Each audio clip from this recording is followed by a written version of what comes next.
Hi, and welcome back to Two Pondering Pagans. I'm Salann. I am here with our weekly tarot read.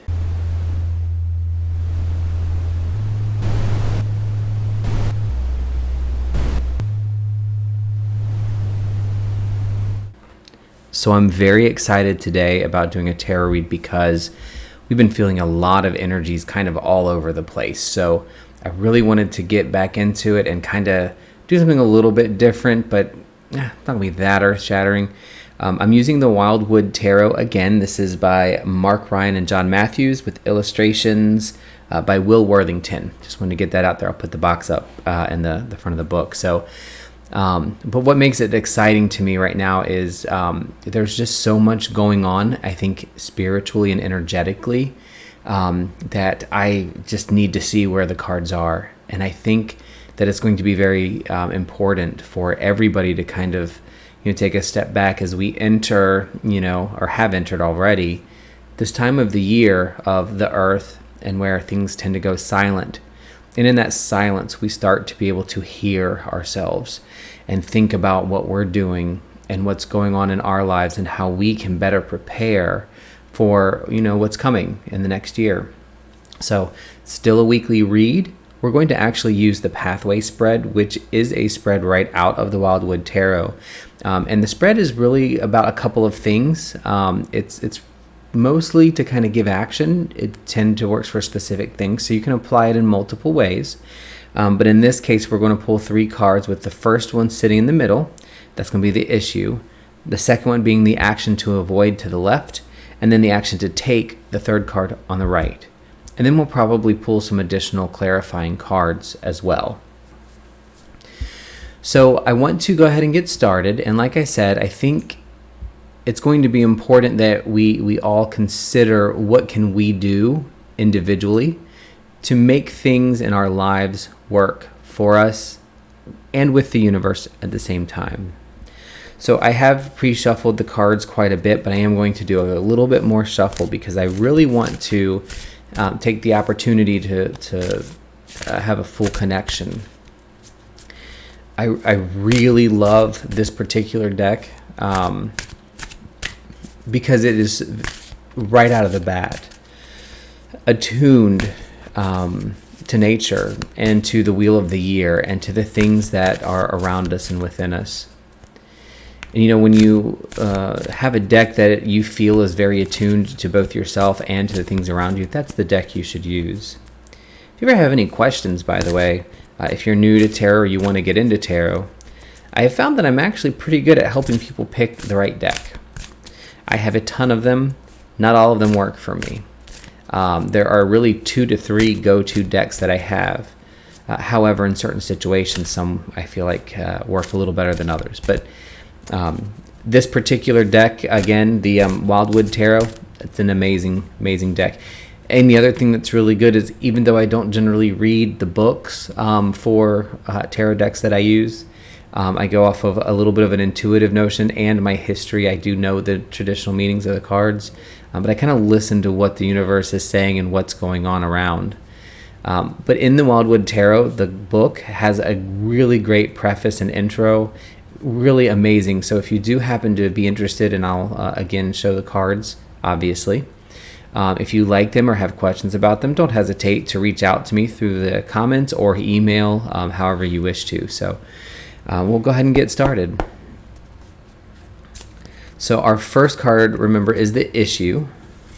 And our first card is 10 of Vessels, happiness. Hard to think of happiness as an issue though, right? Our second card, this is the action to avoid, is 5 of Stones, endurance. And then our third action to take, is the 5 of Bows, or empowerment. So let's go ahead and get started. So like I said, we're in the wheel of the year, time of the earth, and of working into the version of ourselves and mirroring, looking deep within ourselves and finding out in the silence, what can we now hear that we couldn't hear before? And I think it's really important that we take heed to that and that you really take time to listen. So the issue is the 10 of Vessels. So the 10 of Vessels is a water card. It's very vessels, cups, very similar. But tens also represent the culmination of emotion. But when you look at it in a spread such as this, where it is the issue is that we're maybe having happiness, but we don't know exactly where it fits. Or it's not necessarily the happiness we thought we were achieving or that we see, or perhaps it's close and we can't just make that extra step to get to it. What we need to do is reevaluate that happiness, though, right? What are you using to judge what happiness is? Because things around you can be falling apart, but you can still find happiness. So with all of the energies around us right now, all of the thoughts that I've had lately and in my meditations, as I'm just kind of listening to universal energy and just taking it all in, this fits, and it fits perfectly because we're in the time of that silence. So are we truly happy, or are we unhappy and we're attributing it to something else that we can't control? So take a deep look into it. Think about how things are going for you and whether you're happy or not as a general, right? And decide, okay, it's in the silence, in the vacuum of space that I can create as a person by being calm, quiet, and meditative. What new things am I hearing? What new song from my heart is playing that I can now hear? Take time to go outside and really enjoy and just be in nature, and you will hear a song of happiness.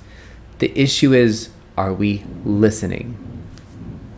And the answer to that is no, we're not listening. And that's what our next card is going to tell us a little bit more about. And that is the Five of Stones.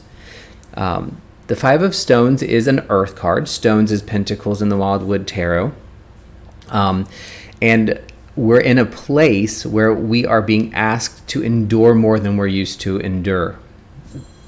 So my thought on what actions not to take is action. Without thinking it through, without giving it the time to exist, right? And so what I mean is, when we're looking for happiness, or when we're trying to become better with nature and trying to be better stewards of the planet and better stewards of ourselves, better stewards of our community, our groups, we often misplace happiness or feel like we can't attain it.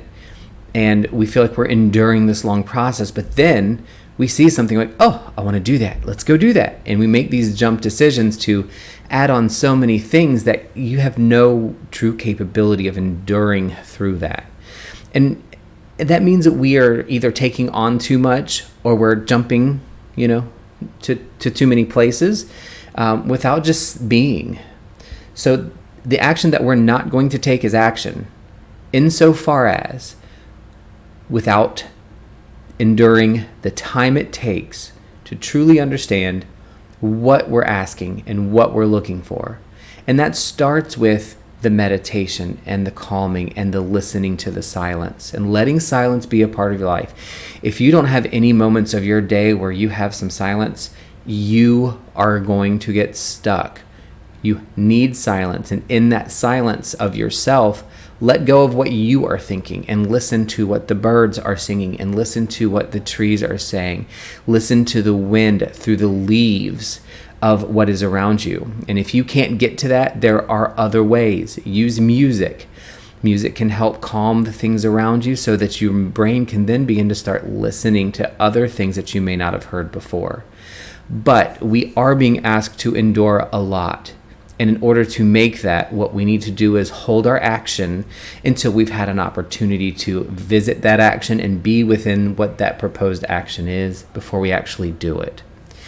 If you're working on a project right now, it's not saying don't do it. If you're passionate about something, we're not saying don't take action on it. We're saying listen to it in silence and see if it's still speaking to you, or is some other song louder that you need to address right now, and move to that and work on that song first, because you can't write the symphony until you have the individual parts. Now the action to take is the third card here, and the third card here is Five of Bows. Bows is a fire card, right? You can think of it like kind of like a wand, right? So the bows are, or the fire bows, however you want to say it, are all about action. Honestly, when we think about traditional tarot, we think in terms of, okay, wands are passions and creativity, but it is action. Fire is active while it is fire, and it is creating and changing, but it is also always active. The Five of Bows is really telling us that this is the moment where we have to empower ourselves. And this fits perfectly because we are sitting in silence in the silent time of the year. We are looking inward to see what we can do with this happiness issue, to find out what is our true happiness. We are holding on our actions because we're listening, and we're finding what's the true song we're trying to listen to or sing or write or make or whatever your role is. And now the Five of Bows says you have to empower yourself to do that. That is the action that we are going to take once we have done these other things. So that is the read for the week right now. I don't want to go into too much detail because I think it's going to actually spoil what is being said from the universe, and I don't feel any need to pull any clarification cards because this is very clear. I am going to point out, though, just kind of as a learning thing, if you're new to tarot, again, my learning style, teaching styles, you can follow my stuff, you cannot, you can read the book, you cannot. It is completely up to you what works for you. The only thing that I would always ask somebody is always meditate and always try to find that connection first.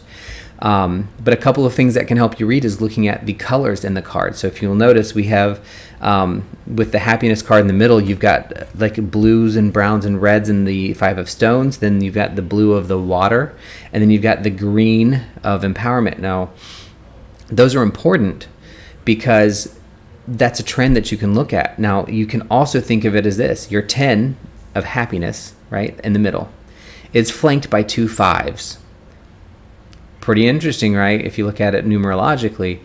But your two flanking fives, one of them is what not to do and what to do. So what not to do, sit down and take action without thought. What to do, empower yourself to do the right action based upon what's in the center of you. And what's in the center of you is happiness. And when you find that and listen to it, when you take the action of empowering yourself to focus on the right thing that's going to make you happy, you don't have to worry about making those decisions. And we all do this. I do this constantly. I think of something, oh, it's great, want to do it, take action. We're being asked right now to not do that, to sit back and just think of that thing that we want to do, or listen to what's truly there. I also want to point out, some of you may have noticed, but there is a lot of really conflicting energies that are going around right now. And if you haven't felt it, I think if you do the silence meditation, or if you do some sitting outside, you're going to hear it and you're going to feel it. Energy is very crazy right now, and we need to get it back to a standard. Bigger things are coming with the energy.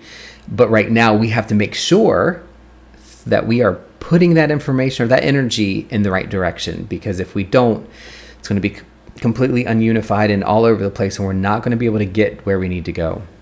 So when you're looking at tarot from a learning perspective, look at colors, look at what's depicted in the card, think about what you feel when you read it, what you really feel and when you describe it, and then look at how the cards are laid out. A 10 in the center flanked by two fives. This is in other tradition reading. You could think it is how to get to the culmination, which is your 10 card, by using your two fives. And fives are not always, like, I don't want to say negative, but fives are about the things that can potentially hold you back. These are your trials and tribulations often, fives and sevens.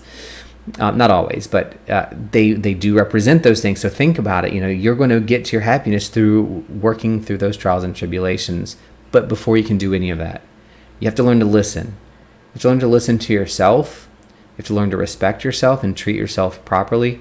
You have to learn to listen in silence of what is actually being said. And silence can sometimes be the loudest sound you will ever hear. So I thank you very much for joining me today, or whenever you do actually read this reading. This to me has been, I just needed this so much today. It's been delayed a little bit more than normal, but if you have any comments that you want to share, any questions, any thoughts, I would love to hear your comments. You can email me. You can put them in the Two Pondering Pagans chat here.